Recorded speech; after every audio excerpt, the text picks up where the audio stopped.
Le lien de sang ne suffit pas pour créer des affinités. Il y a une chose que j'aimerais que tu comprennes aujourd'hui, partager le même sang ne garantit pas toujours qu'on va s'aimer, se comprendre ou se sentir vraiment proche. Tu sais, parfois on a cette idée que la famille, c'est un endroit où tout est facile, où tout le monde s'entend, où les liens sont forts simplement parce qu'on est né sous le même toit ou qu'on a le même nom. Mais en réalité, ce n'est pas toujours aussi simple. La famille, c'est important, bien sûr, mais ce n'est pas automatique. L'affinité, la complicité, ce sont des choses qui se construisent, qui se cultivent.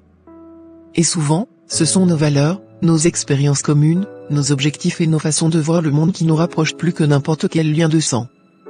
Avoir le même sang, c'est comme avoir un point de départ en commun. Mais la véritable connexion vient de la manière dont tu choisis de te rapprocher des autres.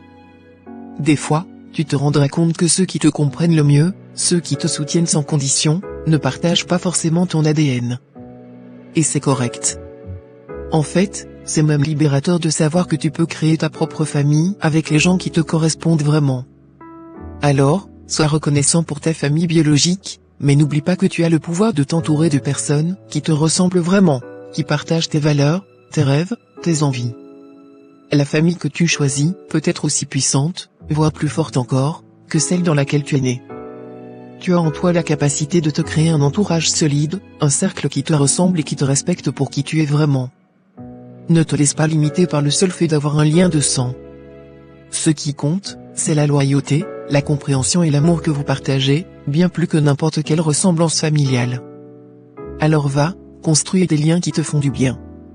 Sois ouvert, sois sincère, et trouve les consciences qui résonnent avec la tienne. Gratitude.